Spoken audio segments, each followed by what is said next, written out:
कल 4 माह बाद निद्रा की मुद्रा से बाहर आएंगे विष्णु भगवान। अब शुरू होंगे सभी मांगलिक कार्य। कल होगी देव उठैनी एकादशी। व्रत रखने से मिलता है कई गुना फल। साल भर में आने वाली सभी एकादशियों में देव उठैनी एकादशी को बेहद खास माना जाता है। यह एकादशी 12 नवंबर यानी कि कल होगी।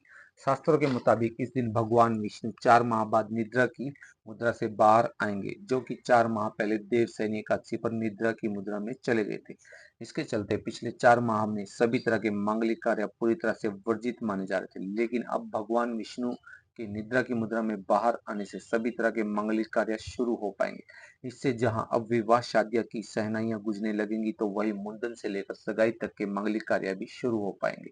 कार्तिक माह के शुक्ल पक्ष में पड़ने वाली दूसरी एकादशी को देव उठैनी एकादशी कहा जाता है। देव जागरण होने के कारण इसको देवोत्थान या प्रबोधनी एकादशी के नाम से भी जाना जाता है। इस दिन उपवास रखने और एकादशी की कथा सुनने का विशेष महत्व शास्त्रों में बताया गया है। पंचांग के मुताबिक देवउठनी एकादशी की शुरुआत आज शाम 6:46 से हो चुकी है, जो कि कल 12 नवंबर को शाम 4:14 पर पूरी होगी। इसलिए उदय तिथि में 12 नवंबर को ही देव उठैनी एकादशी का व्रत रखने का विधान पंचांग में बताया गया है। पंडित 12 नवंबर 2024 को देवउठनी एकादशी है।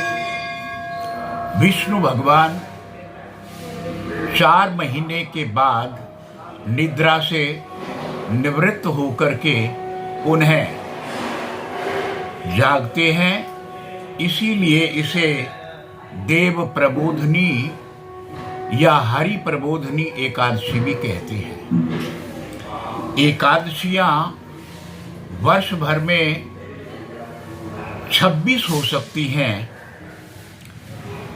अधिक मास में 2, और वैसे अगर अधिक मास नहीं है तो ऐसे में हो जाएगी 6:47 के आसपास, और कल ये 4:05 तक रहेगी।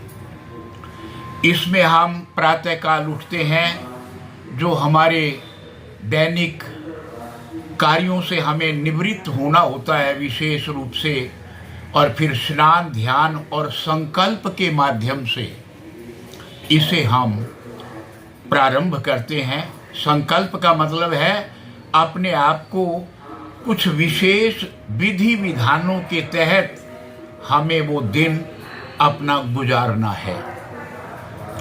उस दिन व्रत रखते हैं,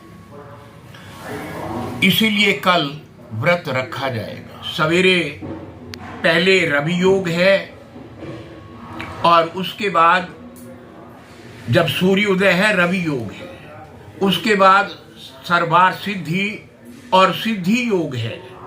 ऐसे में इस एकादशी का महत्व बहुत बढ़ जाता है।